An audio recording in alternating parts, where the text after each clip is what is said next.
are U.S. troops in Kobani? And then, do you have any information about an Army soldier who was arrested allegedly for stealing telephone information? His name is Cameron Wagenius. Jeff, on your latter question, I don't have any information on that.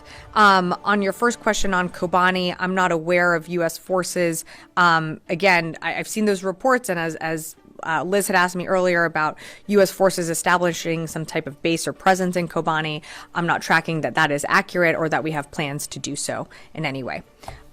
Moving on to the phones, Mike Glenn, Washington Times. Confirm if the chairman has met with any of the Trump transition people so far. Is he expecting to make his pitch for why he should stay in a position in the new administration? Yeah, thanks, Mike, for the question.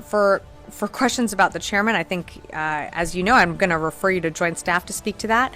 As of today, January 3rd, I can tell you that the transition members have met with 79 DoD officials.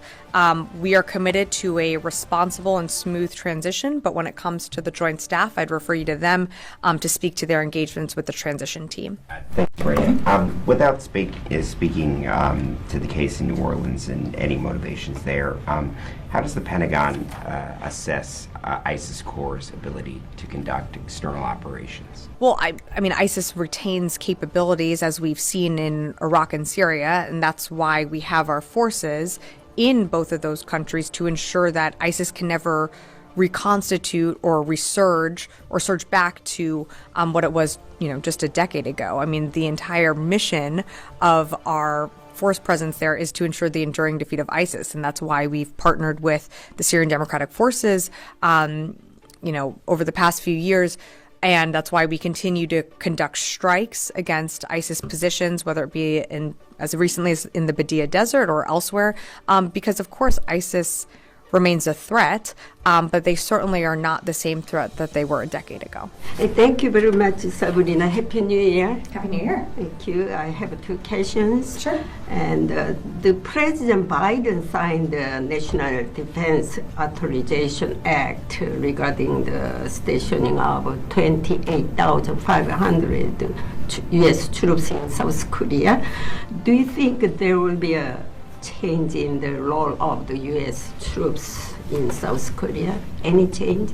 Janie, I think the short answer is no.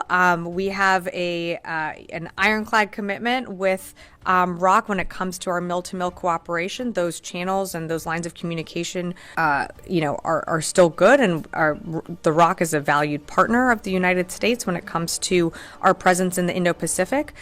So I'm not, anticipating any changes to that.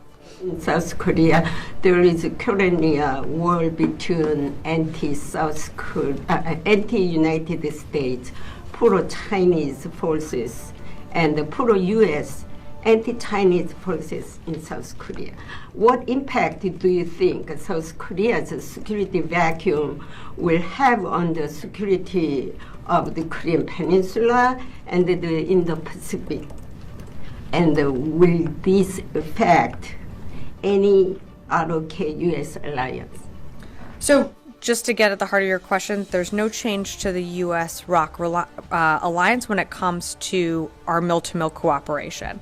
When it comes to the domestic issues and forces happening in the Republic of Korea, obviously it's something that we're going to monitor. But those are things that the people of the Republic of Korea are going to have to chart for themselves.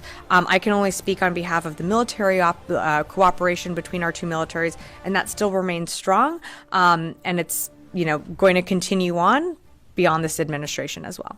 I'm going to go to the phones and then happy to come back in the room. Thanks, Sabrina. Can you talk about the status of the so-called ceasefire between SDF and the Turkish-backed forces?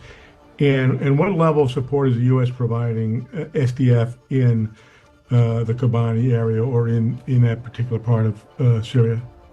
Thanks, Howard, for the question. So as you heard me say earlier, we do support the cessation of all violence in parts of Syria. Right now, this is a time to focus on and increase stability in the region.